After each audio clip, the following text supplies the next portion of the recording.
What is going on? Welcome to Greggles TV. In this video, I'm going to walk you through Tapo's tips and tricks if you have their security cameras. So without further ado, let's get into it. So I have my cameras in here under my favorites. What happens if you want to rearrange these? Because right now it looks like they're in alphabetical order. Well, if you want to rearrange them, all you're going to do is press and hold on one of them. And then again, just kind of press and hold and then drag it to where you want and just let go. I'll put it right here just for giggles. And then when you're done, you're just gonna hit done in the top right. Otherwise, you can just push it back right to where it was before. And again, when you're done, you can hit done. You can also unfavorite these cameras. So I'm gonna hit done again.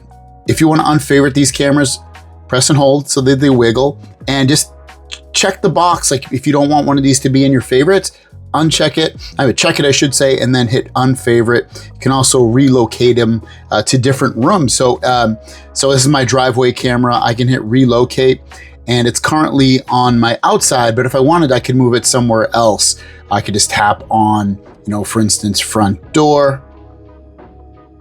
And now it's on my front door. So I don't have to go, I can come right here. You can see driveways on my front door. I don't need it there, so I'm gonna remove it. But ultimately, that's how you can relocate your cameras as well. If you don't have anything in your favorites, you can also go to any of these categories under all devices or whatever, and you can just press and hold it just like we did, and then hit, well, it's already a favorite, but say it wasn't, I could hit that and then hit done and it would go into my favorites. If you want to see all of your notifications, all the cameras that actually give you notifications, you can hit this little bell up here, and this will give you any and all notifications that you have the notifications turned on for. So you can see, I can see the notification that happened in my garage or the trash or my doorbell and get that information. I can tap this button right here, and this will get rid of all my notifications, mark them all as red. I can hit the gear in the top right, and I can go into system if I want, and I can show notifications for device sharing, firmware updates, new devices found. They'll show up in that list as well. It's not gonna just show notifications for your camera. Promotions I have off. I don't really need to see any emails or notifications on the screen about special things going on. So if this stuff annoys you, just turn it off right here. Device notifications, I would turn that on. You also have your management. You can see turn on to receive notifications about your smart devices. I have all of those turned on if something happens like an update or something. You can also do not disturb. So if you don't want to be bothered by anything, when enabled, you won't receive notifications during the scheduled time. Notifications like water leaks or doorbell thefts will still work. So I can turn this on and I can set it. Maybe I don't want to get notifications from, midnight to 7 a.m. or whatever time, Monday through Sunday, whatever time you want to set on it, just choose it. You're like, I don't want that, I want that, I'm hit done. And then when you're done from there, you can even set exceptions, I should say, for certain devices. So it's up to you. But when you're done, all you gotta do is hit the back button. You can see that do not disturb is on. I'm gonna turn it off, but it just automatically goes on. You don't have to hit done or anything like that. If you wanna add a new device, just hit the plus sign in the top right, go to add device, and you can search for it. Now, in search, you can search for the model number. So if it was like C121, you can just go to search and type C121 and it'll bring it up. Or you can browse for the device right here. You're like, oh, it's an outdoor camera. Oh, there it is, 121. I'm gonna tap on it and then you can go through the art of getting it added to your list of cameras. We're gonna go into the doorbell camera here. And mine might look a bit different than yours because I'm running mine in like a tablet interface because I have this big screen, but regardless, it's gonna look very similar. So on here, there's a couple cool things you can do. You can tap this little square right here and I can see all my cameras on up to 9 displays. So I'll just choose 6 and you can see I already have some here already. I can hit this plus sign and be like, what's missing? I only have 5 cameras, so it's only gonna show 5. But I can see my cameras in here. And what's cool is it will automatically let me see my cameras all at once, which I love. And if you wanna move these cameras around, you can. I'm just gonna press and hold. I'm gonna make this bigger too, so it's a little bit better. So I can press and hold. Maybe I want the doorbell to be right here. I can do that. And you're like, I want this to be That's fine. I like the way it looks. So you can move the cameras around if you like that on there as well. You can tap this and go back and choose less screens if you want. I'm gonna press this. You can drag here to remove. So if I want to remove the camera from this list, I can do that and it'll be removed. So you have all kinds of options. And that's one of the reasons I actually bought this camera, is because of the fact that I'm able to see multiple cameras all at once. Next up would be the resolution. If you tap here, sometimes you have the ability to choose a lower resolution to view for your camera, or you can set it to auto based off how fast your internet is. I usually keep it at the highest because I want the best quality, but you can change it if you want. If you tap on auto, it'll automatically change between day and night mode, but you can just set it to night mode or just set it to day mode just by tapping that. Over to the right here, I can take a photo. If I take a photo right there, it's gonna save it to my folder, and I'll show you that in a moment. It's down here. Actually, I'll show it to you now. But I can go into download, and you can see the photos that I just took for today. I can also manually record. So if I just want to record something that's on there, it's going to record it anyway. But if I want to manually record live with the camera scene, it'll do that. Volume. So right now, I can hear what's going on outside. I can tap this and I can bring this all the way down so that I won't hear my doorbell's microphone. It'll still work, but it's just not gonna I'm not gonna have to listen to it while I'm watching it. Voice call, since this is a doorbell, I can do a voice call to talk to someone. It's like my phone will ring basically, and I can go from right here to talk to them. I can manually talk. I can just press and hold that to talk. I have privacy mode. So privacy mode is active. Streaming and recording functions are disabled to protect your privacy. You can do this. I don't know, maybe you're on a special, talking to someone special outside and you want people to hear what's going on with what you're doing in your recordings, or the camera to hear you. You can go into this mode. When you're done, just hit exit and it will go back to its normal usage. Quick responses. This will allow you to play a quick response. You can just tap it, tap it. No one can answer the door right now. We are notified you stopped by, whatever. So you can tap these real quick if you don't want to manually talk to somebody. And you can even edit your voice responses here. You can do a custom one. So I wrote what I was gonna say, and now I'm just gonna record it. I'm all set, thank you, we are not interested. I'm all set, thank you, we are not interested. And then when you're done, hit save.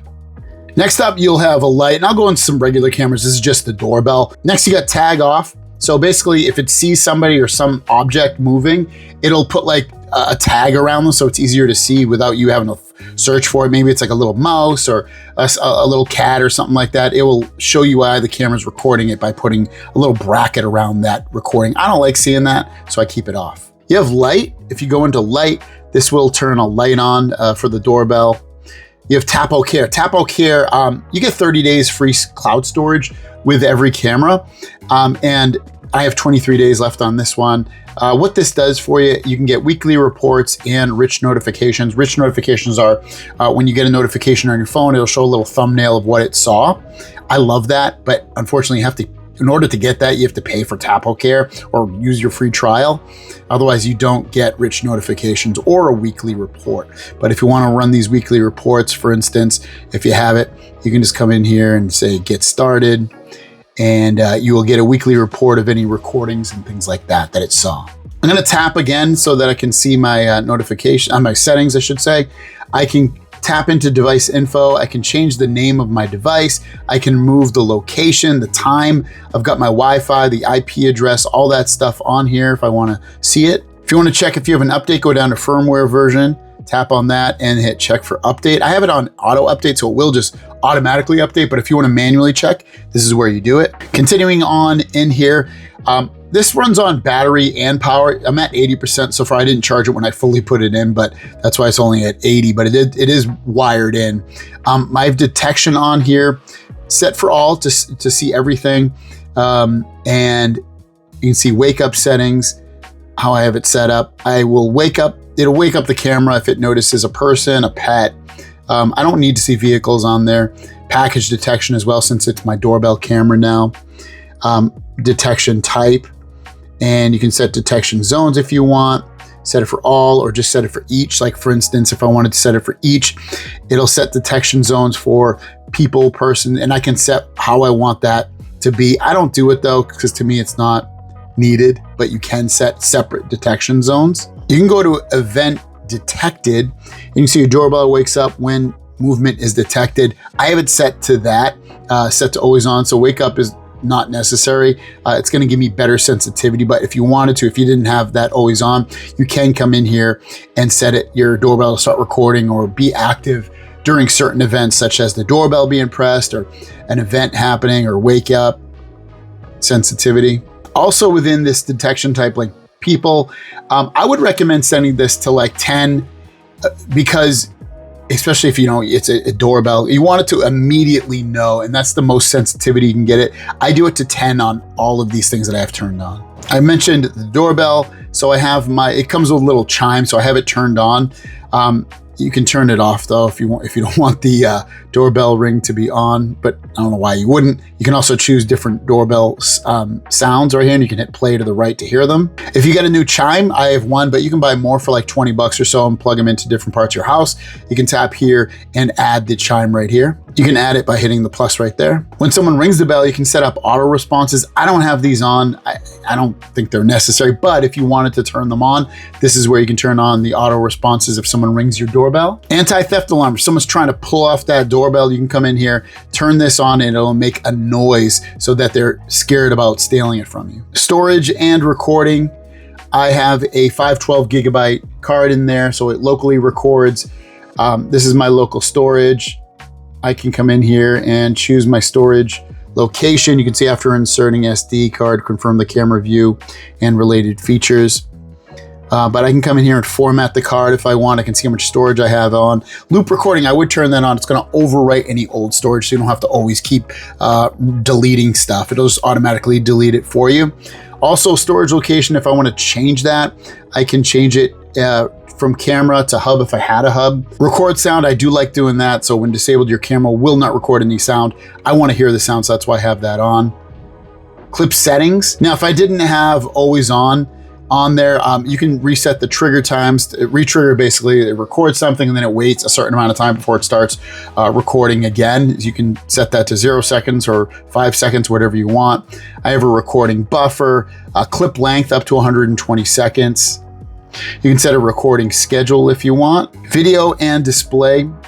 I have my night mode settings set to infrared, but you can change it to full color mode or doorbell mode, and they each are, I want infrared mode because I'm fine with having it like a black and white. And plus I have a light there already, so it'll record in color regardless. Video quality, I showed you where you can change that before. You can also change the frame rate from 15 or 20. Spotlight settings, there's like a little light in here. I have it set to 5, but again, it never turns on because I have a light just above it. But you can change it from 5 all the way to the brightest or 1. LED light on there, you can have the LED color and you can have it always off or always on. You can see automatically turns on when an event is detected or when you're watching the live view. So you can set the LED color on the doorbell, for instance, to a different color here. So maybe I'll make mine purple. There we go. It's always going to be auto on, and I have it purple now. Notifications, this is a big one. Come in here, activity notifications and rich notifications. But for instance, I have it's going to always show me notifications. I don't have a schedule set for it, but the activity type, I have it for anything at that door that it sees right here. Have it be a vehicle, a pet, a person, or a package. I don't really need vehicle, and it hasn't picked up a vehicle anyway on my doorbell, but everything else is very important to me. Motion, I mean, it's good, but it might, I don't want it to pick up a leaf or something that's nonsensical. I want it to, a person, pet, or package are most important to me. Again, if you don't have rich notifications, the ability to turn it on, it's because you're gonna need their cloud storage and you have to pay for it or use the free trial.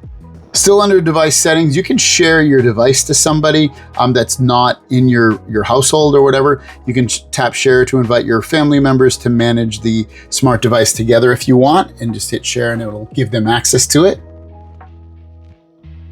Here's another place you can do the firmware update. You can also reboot the doorbell if you're having any issues with it, and you can remove it. I'm gonna go back in here and go into playback and download. You have a button at the top here. This is everything that's on the cloud. And then this is everything that's on saved directly on the camera. You can go back multiple days. I can tap here, and you can do that same thing when you're in the cloud. So you can tap cloud, choose the date that you want, and it'll go back to that. And you can even play a summary if you have the cloud version of it. So very cool to be able to go into that. You can change the speed of your playback to make it faster if you want, or slower. I'm going to choose one of these other cameras, like the garage camera, and it has a lot of the same features. So you're not going to see too much different on that kind of thing. One thing though, I'm going to go back into here into settings, and you're going to be able to see spotlight settings. I have that, if it's dark, it'll go on there, but brightness, I'm going to turn that up to a 5 just in case you couldn't see something. You can turn an on-off duration for 5 minutes, or it's 5 minutes to 30 minutes to keep it on or off. And there you guys go. That is a walkthrough, some tips and tricks on the Tapo security cameras. Hopefully that answered any and all questions you have. But if you have more questions, put them in the comments down below. And if I get enough, I'll create a second video with those in there as well. So thanks for watching. Have a great day, and we'll see you down the road. Peace.